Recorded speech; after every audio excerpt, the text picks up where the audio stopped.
The blue planet looked peaceful from space. Ambassador Zethkri stared at the viewing screen from his command chair aboard the Galactic Council ship Eternal Dawn. The world below had white clouds, deep oceans, and green land masses. It looked like any other planet that housed intelligent life. He had done this job 100 times before. First contact was always the same. The locals would be scared, then curious, then eager to join the galactic community. Captain Veltar stood beside him, checking the translation systems one more time. The captain was young for his rank, but he had never failed a first contact mission. His blue skin showed the calm confidence of someone who had talked to dozens of species across the galaxy. The beings call themselves humans, Veltar said, reading from his datapad. They have one government system and seem to have basic space travel. Their technology level suggests they should be ready for contact. Zethkri nodded. The scans showed cities, agriculture, and what looked like peaceful settlements. There were some military installations, but every species had those. Even the most peaceful races needed some form of defense against wild animals or natural disasters. Take us down to their largest military base, Zethkri ordered. We will make contact with their leaders there. It always works better when we talk to the people who make decisions. The Eternal Dawn dropped through the atmosphere. Below them, the human military base spread out across several square miles. Runways stretched in different directions and large buildings dotted the landscape. Small aircraft moved around the base, and personnel walked between structures. What they did not know was that Commander Jake Sullivan was running a training exercise that day. Jake had been in the military for 15 years and had trained thousands of pilots. He was a tall man with short brown hair and serious eyes that had seen combat in 3 different wars on Earth. The exercise was simple. Enemy forces were attacking the base, and the pilots had to respond quickly and work together to defend it. Jake watched from the control tower as fighters took off from the runways. Lieutenant Amy Rodriguez was coordinating ground defenses while Captain Ben Parker led the air squadrons. Blue team, form up on the north approach, Jake spoke into his radio. Red team, take the eastern sector. This is a live fire exercise, so watch your targets. The human pilots flew in tight formations, practicing attack runs on simulated enemy positions. Ground crews loaded real ammunition into defensive systems. Soldiers moved across the base in combat gear, taking positions behind barriers and in bunkers. From space, the Eternal Dawn sensors picked up all this activity. Captain Veltar frowned as he read the displays. Ambassador, they appear to be mobilizing their military forces. Perhaps they detected our ship, Zethkri replied. Many species prepare for defense when they see unknown vessels. We will proceed with standard protocols. The Eternal Dawn descended further, becoming visible to the humans below. Jake Sullivan looked up from his position in the control tower and saw the massive alien ship approaching. It was 3 times larger than anything humans had ever built, with smooth metal surfaces that gleamed in the sunlight. All units, we have an unknown contact approaching the base, Jake announced over the radio. Maintain current exercise parameters, but be ready for new orders. The alien ship slowed and hovered over the base. Smaller ships detached from it and began descending toward the runways. To the humans, this looked like an invasion force deploying for attack. To the aliens, it was a standard diplomatic landing procedure. Captain Veltar piloted the lead shuttle down to the main runway. Through his viewing port, he could see human military personnel taking defensive positions around the landing area. Vehicles moved into formation and soldiers pointed weapons in their direction. They seem very hostile for a first contact, Veltar observed. Stay calm, Zethkri replied. Many species react with fear initially. Once we open communications, they will understand our peaceful intentions. But Jake Sullivan saw something different. He saw unknown aircraft landing on his base during a military exercise with more ships waiting overhead. His training and experience told him this was an attack. The timing was too perfect and the formation too organized to be a coincidence. All units, this is not part of the exercise, Jake announced. We have hostile forces landing on the base. Repeat, this is not a drill. Defend the installation. Amy Rodriguez immediately activated the base defense systems. Missile batteries turned toward the alien ships. Ground troops moved into firing positions. Ben Parker's fighters changed course and headed directly for the shuttles. The first shots came from human positions. Missiles streaked toward the alien shuttles while ground forces opened fire with everything they had. The aliens, expecting to step out and begin peaceful negotiations, found themselves under heavy attack. Captain Veltar's shuttle took multiple hits before he could react. His shields held, but barely. "Ambassador, they are firing on us." "Return." "Fire," Zethkri ordered. "Defend the diplomatic mission." The alien ships began shooting back with energy weapons that tore through human defensive positions. But instead of retreating, the humans attacked harder. Jake Sullivan watched his soldiers charge toward alien positions even as their comrades fell around them. Ben Parker led his fighters in a direct assault on the main alien ship. When his missiles ran out, he aimed his damaged fighter directly at the enemy vessel. The impact created a massive explosion that damaged the ship's engines. Amy Rodriguez organized ground teams to storm the landed shuttles. Human soldiers threw themselves at alien positions with no regard for their own safety. They used grenades, knives, and even their bare hands when their weapons failed. The aliens had never seen anything like it. In every other first contact situation, intelligent species tried to minimize casualties and find peaceful solutions. These humans seemed to become more dangerous as the battle went on.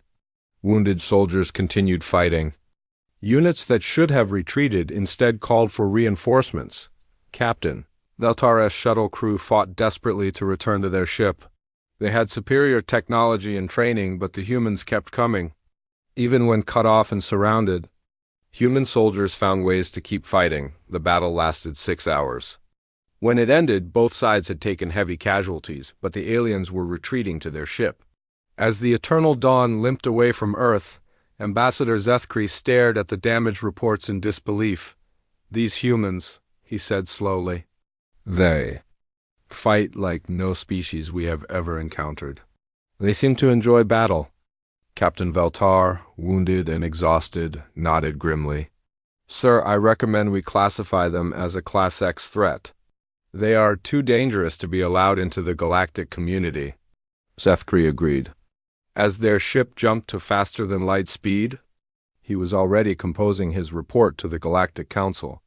Earth had to be contained before these deadly warriors could spread across the galaxy. Dr. Kilmuth sat in her laboratory aboard the research station Infinite Knowledge, staring at holographic displays that showed human combat footage. The Galactic Council had given her the most important assignment of her career. She had to understand what made humans so dangerous in battle. Her 6 arms moved across different control panels as she analyzed data from the first contact incident. The battle recordings were disturbing. She watched human soldiers charge alien positions even when they were badly wounded. She saw pilots crash their fighters into enemy ships when their weapons stopped working. Most shocking of all, she observed humans who seemed to get stronger and more aggressive as the fighting continued. "Computer, analyze human physiological responses during combat," she commanded. The displays changed to show medical scans of human bodies during the battle. Dr. Kilmuth's large eyes widened as she read the data. Human heart rates increased dramatically during combat, but instead of causing panic, this seemed to make them more effective fighters. Their blood chemistry changed, flooding their systems with substances that reduced pain and increased strength. She had studied hundreds of intelligent species across the galaxy. None of them had this reaction to danger. Most species became less effective when stressed or injured.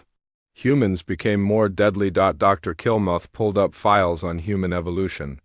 What she found made her feel cold despite her thick fur. Humans had evolved on a world filled with predators. Unlike other intelligent species that develop big brains to avoid conflicts, humans developed intelligence to become better hunters and fighters. The research data showed that early humans hunted animals much larger and stronger than themselves. They did this by working in groups and never giving up. They would chase prey for days across vast distances until the animals collapsed from exhaustion. Then they would kill them with simple weapons.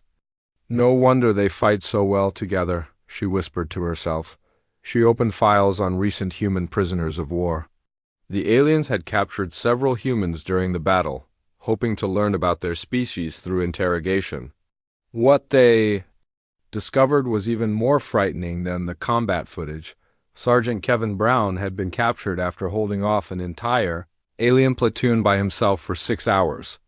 He was wounded in 7 places and should have been dead. Instead, he had continued fighting until his ammunition ran out, then used a broken piece of metal as a weapon. When finally captured, he was still trying to attack his captors. During interrogation, Kevin Brown showed no fear. He answered questions with jokes and insults. When the aliens tried to pressure him by threatening other humans, he became violent and had to be restrained. Dr. Kilmuth watched the recordings of Kevin spitting at his captors and challenging. Then to single combat, Private Lisa Thompson had been captured with a broken leg and internal injuries. She should have been begging for medical treatment. Instead, she spent her time in the cell planning escape attempts and gathering intelligence on alien security procedures. When guards came to feed her, she tried to grab their weapons. The interrogation recordings showed Lisa refusing to give any information about human military capabilities. When the aliens offered to treat her injuries in exchange for cooperation, she laughed and told them she had fought through worse pain before. She described previous battles on Earth, where she had continued fighting with similar wounds. Dr. Kilmuth studied the psychological profiles of the human prisoners. Every other intelligent species would have shown signs of stress, fear, or depression. After capture, the humans showed only anger and determination to escape. They treated imprisonment as just another tactical problem to solve. She discovered that humans formed what they called bonds with their military units. These connections were stronger than family relationships in most species. Human soldiers would die rather than abandon their teammates. They would sacrifice themselves to save strangers who wore the same uniform. The research files contained intercepted human communications during the battle. Dr. Kilmuth listened to recordings of human soldiers calling for help, coordinating attacks, and encouraging each other during the fighting. What disturbed her most was how calm they sounded. They discussed deadly combat situations, the way other species talked about routine work tasks. She heard Commander Jake Sullivan coordinating the defense while under heavy fire. His voice never wavered. He gave orders, encouraged his troops, and made tactical decisions while explosions went off around him. When told that casualties were mounting, he simply asked for more ammunition and reinforcements. Lieutenant Amy Rodriguez had maintained communications with ground units throughout the battle, even when her position was overrun and she was fighting hand-to-hand with alien soldiers. She continued giving tactical updates to other human forces. Dr. Kilmuth listened to Amy describing enemy positions and weaknesses while the sounds of close combat filled the background. Captain Ben Parker's final transmission before crashing his fighter into the alien ship was the most chilling. He spoke calmly to his fellow pilots, giving them targeting information and tactical advice. Then he said goodbye to his family and flew directly into the enemy vessel without any hesitation. Dr. Kilmuth analyzed hundreds of similar recordings.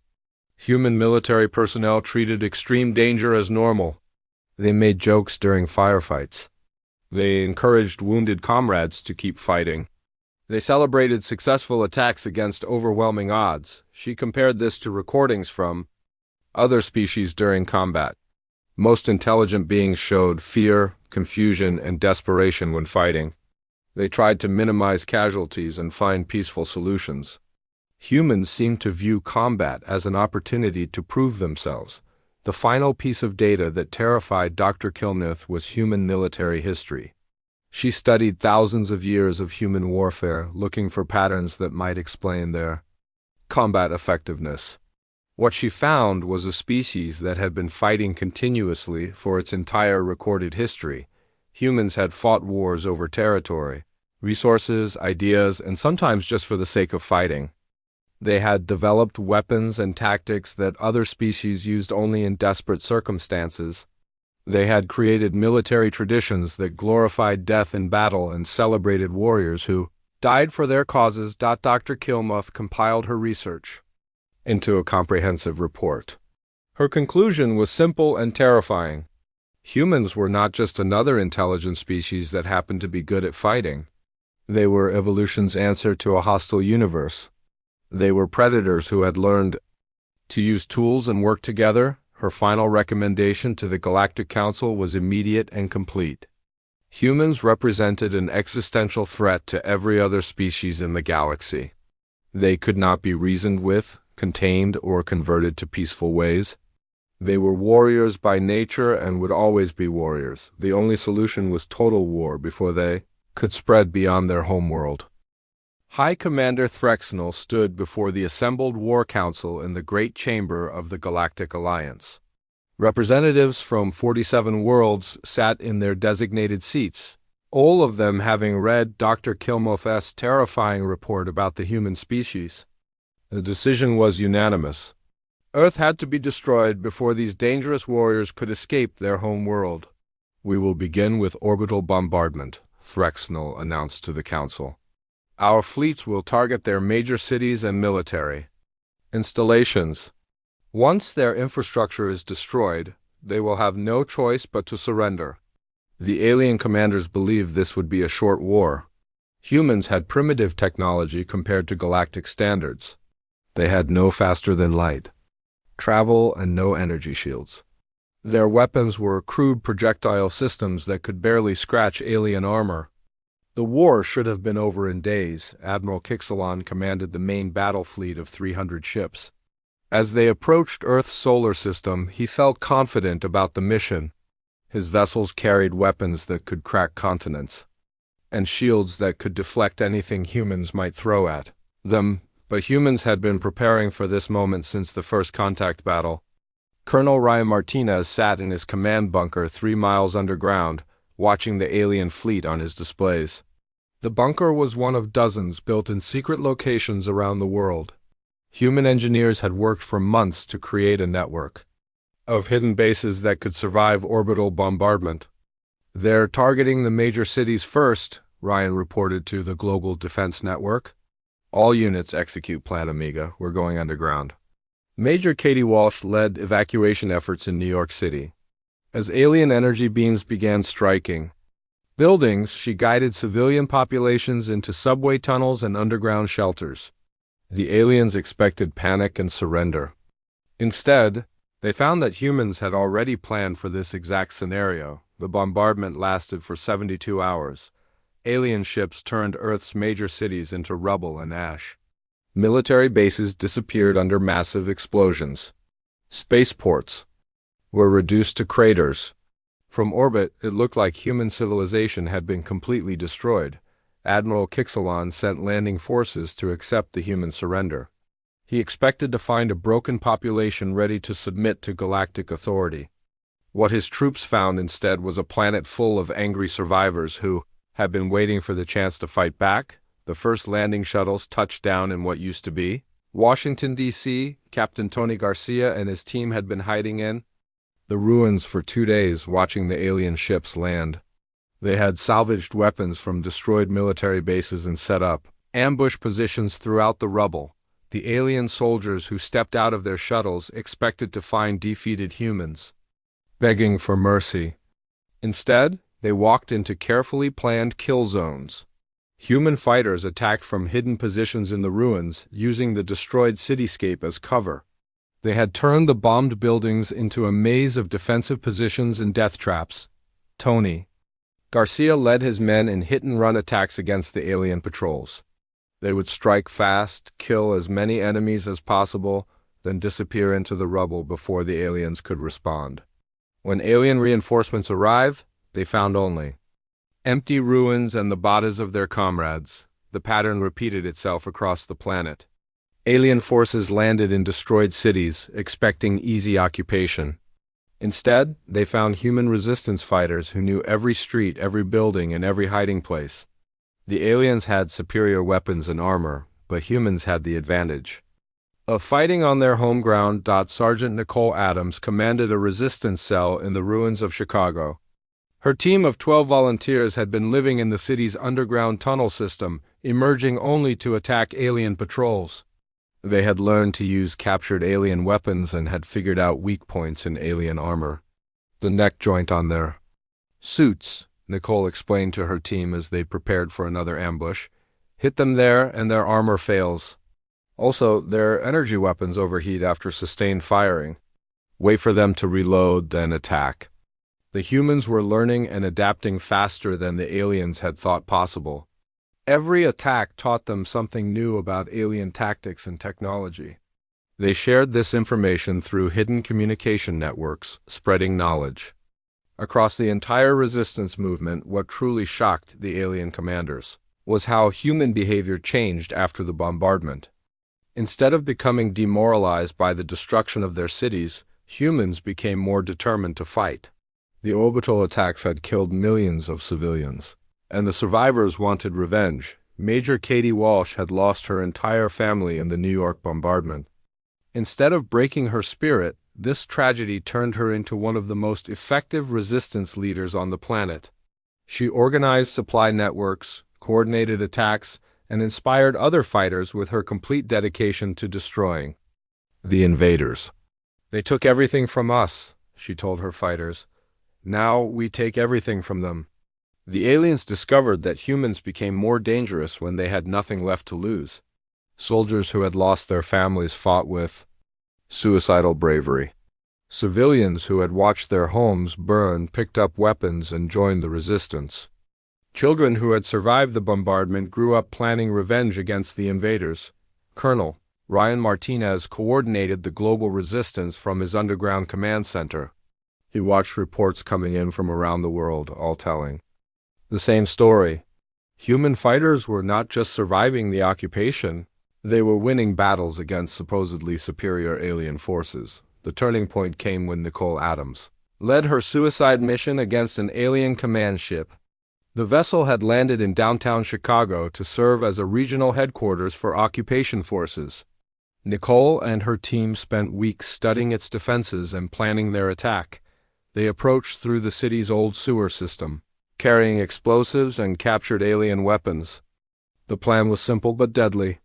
They would fight their way inside the ship, capture the command center, and turn the ship's weapons against the alien fleet. The mission should have been impossible. 12 humans against a ship full of trained alien soldiers protected by energy shields and automated defenses. But Nicole's team had advantages the aliens didn't understand. They were fighting for their dead families and their destroyed world. They were willing to die if it meant killing more enemies. The battle inside the command ship lasted 4 hours.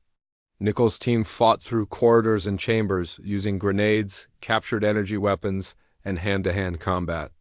One by one, her volunteers fell to alien fire, but they kept advancing toward the command center. Nicole herself reached the ship's bridge with only 2 other survivors. They killed the alien crew and locked themselves inside the command center. From there, they turned the ship's powerful weapons on the other alien vessels on the ground. The sight of one of their own command ships firing on alien forces sent shock waves through the occupation army. Humans had not only infiltrated their most secure installation, they had captured it and turned it into a weapon against them. Nicole's final transmission to the resistance network was brief but inspiring. "This is for everyone they killed," she said before the aliens finally broke through the bridge doors. The explosion that followed destroyed the entire ship and took out 2 more alien vessels on the ground. News of the Chicago victory spread across the planet through hidden communication networks. Human resistance fighters realized that their enemies could be beaten. The alien technology that seemed so superior could be captured and used against them. More importantly, they learned that humans could win through courage and sacrifice when superior firepower wasn't enough. Admiral Kixelon watched the reports from his flagship with growing alarm. His occupation forces were taking heavy casualties every day. Human resistance was growing stronger instead of weaker. Worse yet, the humans were learning to use captured alien technology against them. The war that was supposed to end in days had been going for months. Instead of a quick victory, the aliens found themselves fighting an enemy that refused to stay defeated. Every attack on human positions seemed to create more resistance fighters. Every alien victory was followed by human counterattacks that were more sophisticated than before. High Commander Threxnell received daily reports of alien casualties and human successes. The species that was supposed to be primitive and easily defeated was teaching the galaxy's finest military minds new lessons about warfare. Humans didn't just fight to win battles. They fought to make sure that even their defeats cost the enemy dearly. The Galactic War Council began to realize they had made a terrible mistake. They had not attacked a primitive world full of easy targets. They had awakened a species of natural warriors who would never stop fighting as long as any of them remained alive. General Marcus Webb stood in the captured alien command ship, watching his engineers work on the vessel's faster-than-light drive. The resistance had grown from scattered fighters hiding in ruins to an organized military force with captured alien technology. After 2 years of fighting on Earth, Marcus had made a decision that would change the war forever. It was time to take the fight to alien worlds. The plan was called Operation Starbreaker. Human scientists had studied captured alien ships and learned how their technology worked. Dr. Sarah Miller, Earth's leading physicist, had figured out how to modify the alien faster-than-light systems to work with human computers and weapons. Now humans could travel between stars and strike back at their enemies. "We're not just going to defend our world anymore," Marcus announced to his commanders. "We're going to show the galaxy what happens when you attack humanity." Colonel Patricia Stone led the first human interstellar assault team. Her mission was to attack the alien military base on Centauri Prime, the regional command center for the occupation of Earth. The base was supposed to be impregnable, protected by orbital defense platforms and guarded by the alien military's elite forces. Patricia's ship, a modified alien cruiser called New Earth, dropped out of faster-than-light travel at the edge of the Centauri system. Her crew of 200 human volunteers had trained for months using captured alien equipment. They knew their enemy's tactics, weapons, and weaknesses better than most alien soldiers. The attack on Centauri Prime began with precision strikes on the orbital defense platforms. Major Alex Turner led squadrons of human pilots flying captured alien fighters. They moved through space with a coordination that surprised the alien defenders. Human pilots didn't just fly their ships, they made the vessels part of themselves. "Target their power systems first," Alex commanded over the radio. "These platforms can't shoot without energy." The human fighters swept through the alien defenses like a pack of hunters. They used tactics the aliens had never seen before, attacking from multiple directions and supporting each other with perfect timing. When alien reinforcements arrived, they found their defensive positions already destroyed. Captain Derek Foster commanded the ground assault on the military base. His Marines landed in captured alien shuttles and immediately began their attack. But this wasn't the desperate resistance fighting they had done on Earth. This was a coordinated military operation designed to destroy the enemy completely. The aliens on Centauri Prime had never faced human assault troops before. They expected the same kind of warfare they knew from other galactic species, with careful advances and attempts to minimize casualties. Instead, they found themselves fighting an enemy that seemed to enjoy close combat. Derek's Marines moved through the base like a destructive force of nature. They didn't just capture objectives, they eliminated every alien soldier they encountered. When alien forces tried to surrender, the humans ignored them and kept attacking. This wasn't a battle for territory, it was extermination, Lieutenant Commander. Grace Miller led a boarding party that captured an alien supply ship in orbit. Her team of 30 volunteers fought their way through the vessel's corridors, clearing each section with methodical efficiency. The alien crew had expected negotiation, or at least the chance to surrender. They found that humans didn't take prisoners in space. "Hull breach on Deck 7, Grace reported calmly as her team fought through damaged sections of the ship. "Enemy resistance is collapsing. We'll have full control in 20 minutes. The most disturbing aspect of human warfare from the alien perspective was how calm and professional the humans remained during combat. They talked about killing enemies the way other species discussed routine maintenance work. They celebrated successful attacks by planning the next assault. Captain Samuel Hayes commanded a human strike team that infiltrated the main alien command center on Centauri Prime. His mission was to capture the base's central computer and download all military intelligence about alien operations throughout the galaxy. The information would help humanity plan attacks on other worlds. Samuel's team moved through the command center like ghosts, eliminating alien personnel silently and efficiently. They had learned techniques from captured alien special forces and improved them with human innovation. When the aliens finally realized they were under attack, it was too late to stop them. The battle for Centauri Prime lasted 18 hours. When it ended, the entire alien military presence in the system had been destroyed.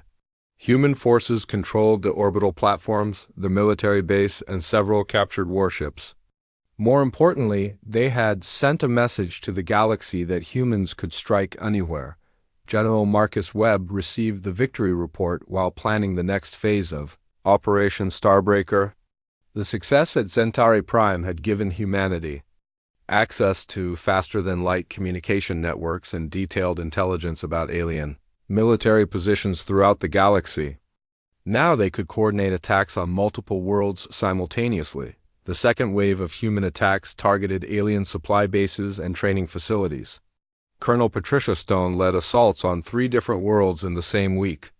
Each attack followed the same pattern. Human forces would appear suddenly, destroy everything of military value, and disappear before reinforcements could arrive. The psychological impact on alien forces was devastating. Their soldiers began reporting nightmares about human warriors, who appeared without warning and showed no mercy.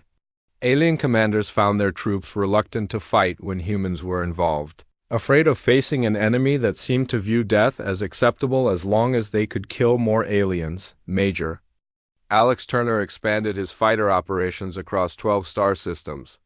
Human pilots flying captured alien ships appeared at military installations, destroyed them completely, and vanished into space.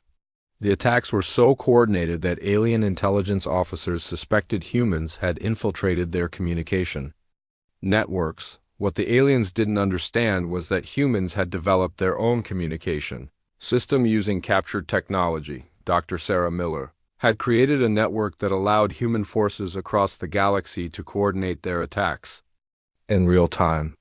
When one human unit discovered a weakness in alien defenses, every other human commander knew about it within hours. Captain Derek Foster established the first human military base on an alien world.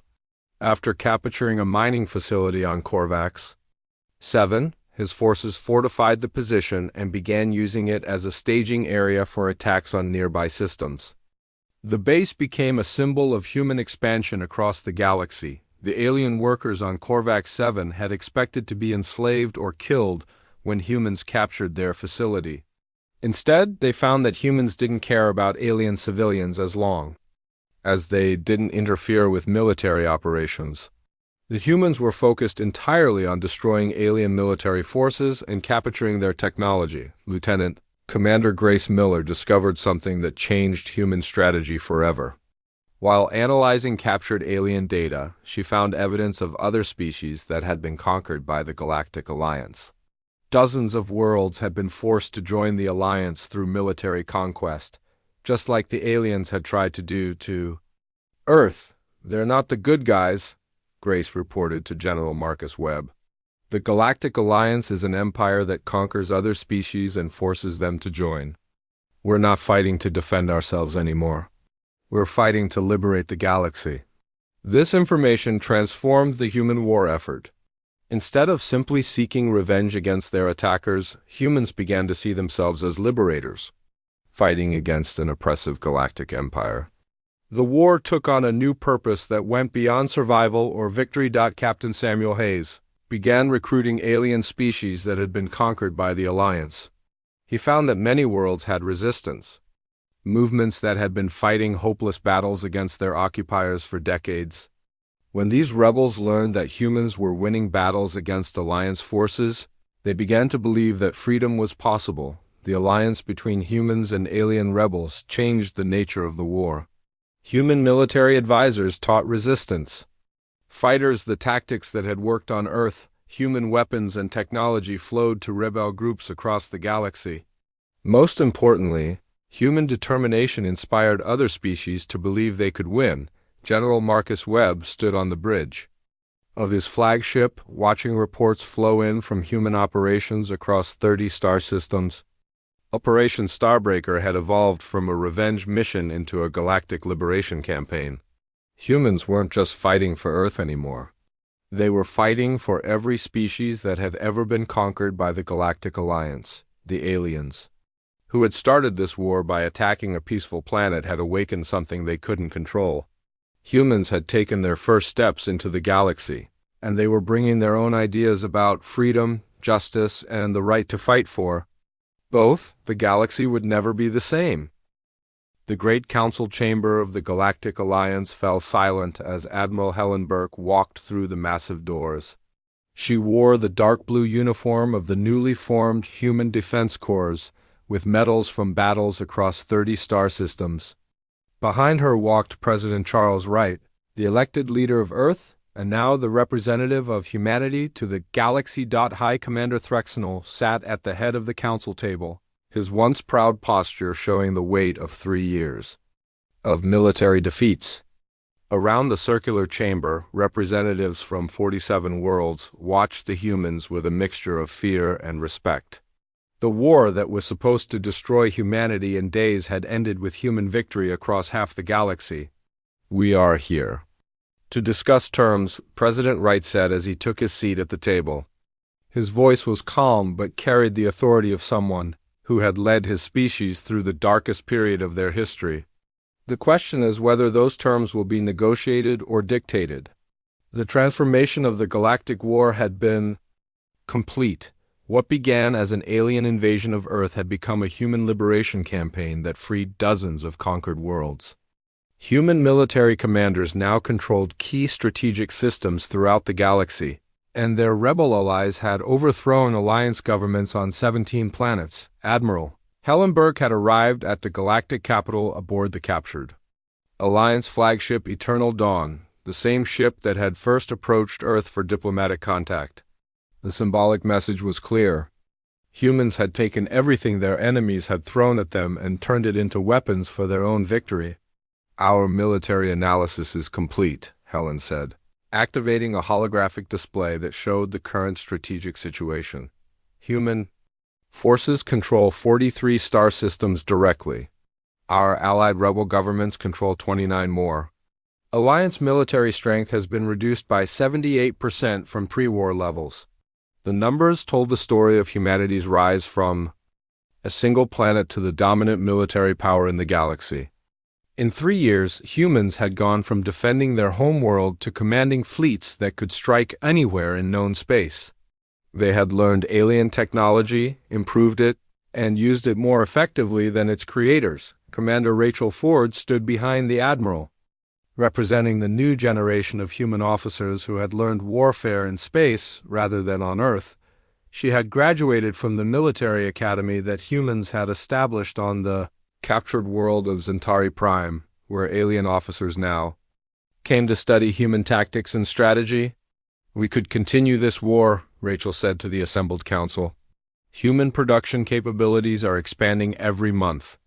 Our shipyards are building vessels with hybrid human-alien technology that outperform anything in your fleets. Our recruitment programs are training soldiers from 15 different species in human combat techniques." The threat was clear, but not spoken directly. Humans had proven they could fight and win against any opposition. They had built a military machine that could conquer the remaining Alliance worlds if necessary. But they were offering the Council a chance for a peaceful resolution. President Wright opened a datapad and began reading from prepared notes. Humanity proposes the following terms for ending this conflict. First, immediate recognition of human sovereignty over all territories currently under our control. Second, establishment of the Human Defense Corps as the primary military force responsible for galactic security. The council members shifted nervously in their seats. The humans weren't just asking for peace. They were demanding to become the galaxy's dominant military power. After 3 years of defeats, the Alliance had little choice but to agree. Third, Wright continued, immediate liberation of all remaining worlds that were conquered by the Alliance through military force. These planets will be given the choice of independence or voluntary membership in a new galactic confederation. Under human protection. High Commander Threxnell realized that humanity was offering the Alliance a way to save face while completely restructuring galactic power.